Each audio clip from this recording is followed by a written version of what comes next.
Yo, what is good YouTubes? This is your boy in the NYC, it's me Ray, and this is the EDCC, that is the Everyday City Carry. And you know what, today we've got an important thing because we're gonna review two knives real quick because Blade Banner said I gotta send them away. We're gonna be reviewing the Bestech Wibra, and we're gonna be reviewing the Bestech Kamoza. Two pretty high-end folders from Bestech. Let's get to the tabletop right now. Alright, let us get to the Bestech Wibra first. The Wibra, I've been saying that so many times, I kind of like it, I don't know why. So the first thing we should talk about is probably the aesthetics, right?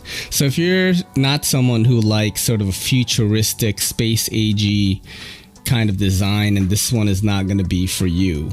But if you are, I mean, just look at it. This thing is like right up your alley, dude. This thing is so cool.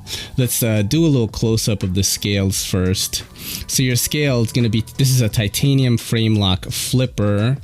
It's running on bearings. Let me double check that right now before I fuck it up. Yeah, it's running on ceramic bearings. But look at this milling right here. Look at all this work that Bestech did all over the scales. You've even got these cool little things going on in the pivot that they didn't need to do. And a very sort of conclusive design, very matching, you know what I'm saying, for lack of better words. I did take 3 shots of whiskey before doing this review. But yeah, I really dig the look of this. It kind of reminds me of something Todd Knife and Tool would do, but a little bit curvier. I think their designs are a little bit boxier. But the reason why I say that is this little guy right here. That really reminds me of Todd Knife and Tool's like sort of style. They always have this little thing there, and you got that little dip for your this part of your thumb, and you could do things like this, jimping on top, which I really like, man. You've got a Wharncliffe blade. Let's get a close-up on this guy right here. You got a Wharncliffe with M390 blade steel. Everyone likes M390. If it's heat treated real well, it's going to be a steel that doesn't dull out on you. And I did do some cut tests with this knife, so let's check it out right here.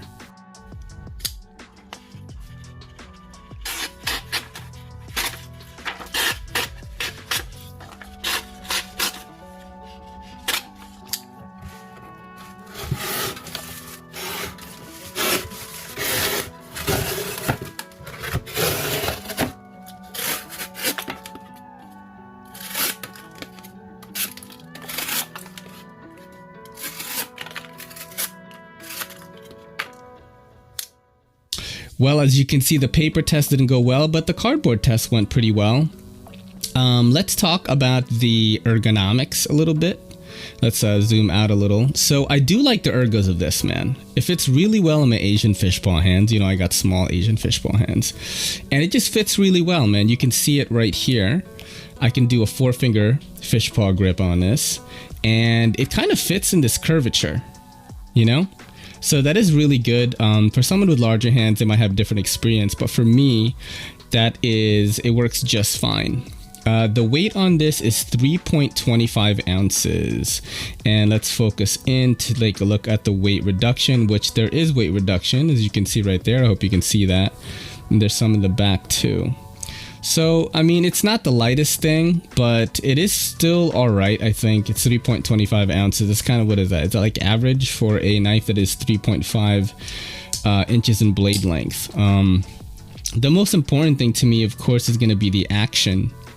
And the action is pretty good. I've felt better, snappier actions in this, but it's not like terrible, you know what I mean? The flipper is minimal too, so you got to keep that in mind. You know, for someone with larger hands, maybe it's harder to accentuate. I can't tell because I do have small hands, and this fires out just fine for me. It's a bit heavy on the action. There's a lot of thwack to it. You know, for some knives, like, you've got like the sort of smoothness to it. Not with this guy. It's got a good action, but it just doesn't feel like super silky smooth to me, you know? Let's see if I missed anything that I want to talk about. So the price of this is $255 right now on Blade HQ. which I think is a pretty reasonable price. You guys could let me know in the comments if you think otherwise, man. You might. $255, you're getting a titanium frame lock flipper with M390 blade steel, and it's running on bearings, and you got this crazy design, right? I mean, you guys let me know in the comments what you think. I think it is worth that price. You let me know. Now let's go to the Bestech Kamoza, which is actually my favoriter. I like this one better than the other one. So the Kamoza, let me just check if the audio is recording. Did not seem like it was, but so the Bestech Kamoza, man, again, this is Bestech sort of flexing their muscles, like, yo, this is what we can do now with our machining and manufacturing. And look at just how there's a lot of elegance going on in this. I don't like this little 3-dot thing there. That is just not my bag, but this feels so classy, man. Much classier than the other one. I don't like the dick spacer. I don't like that. For some reason, I wish they did something else there. Maybe just kept it flat. I don't know. But I don't like that aesthetically. But, you know, I do like this knife, though. I do like this knife better than the Wibra. Let's talk about aesthetics with the blade. I mean, look at that, dude. You've got a Tonto. I think this is, I want to say, I think I wrote it here. I think it's like hand polished satin or something. Maybe I'm not saying it correctly. Let's do a close up on the blade. Actually, let's do that. Yeah. So you've got an M390 Tonto blade, beautiful grind. Just look at this thing. Look at how pretty this looks, dude. Like what? I was almost reluctant to cut with it, but I definitely did. Let's check out that right now.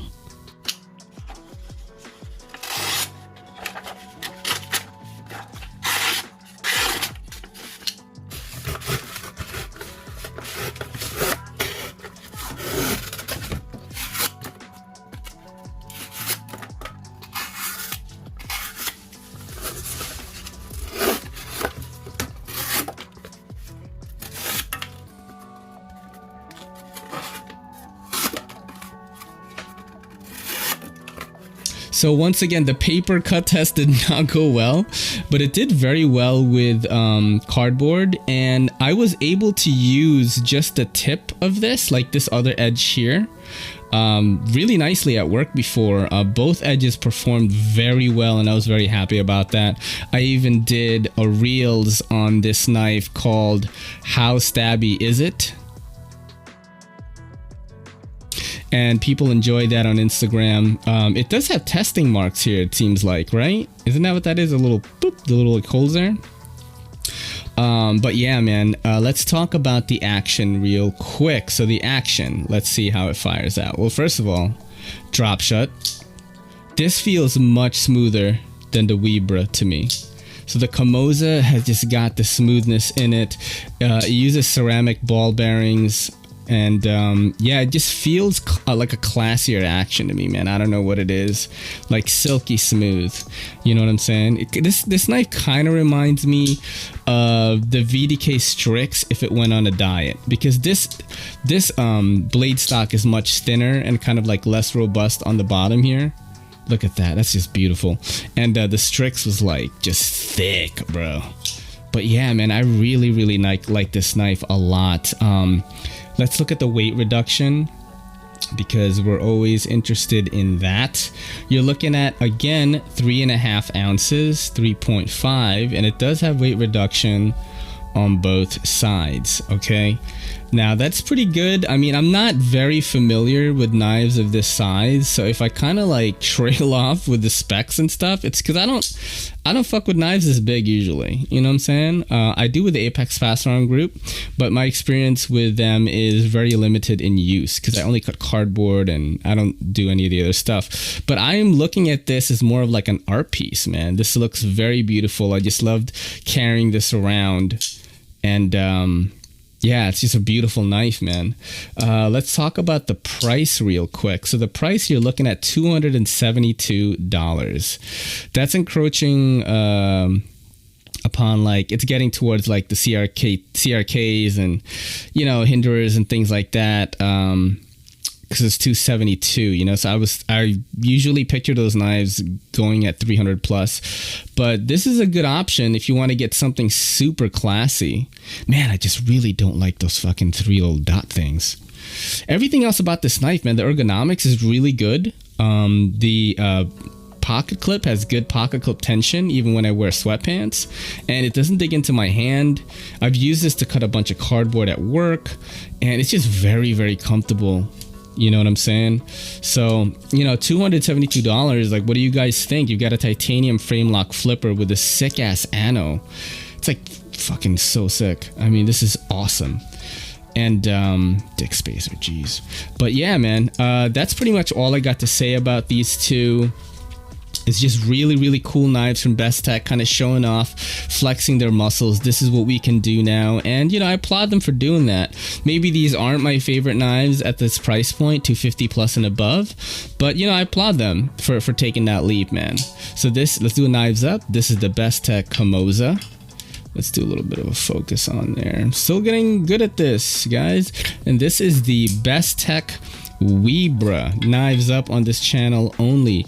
This is your boy in the NYC. It's me, Ray, and this is the EDCC saying double peace. I don't even know if this angle is gonna work. Yo, don't forget to hit that subscribe button, and don't forget to hit that bell icon so we can squad up in the comments.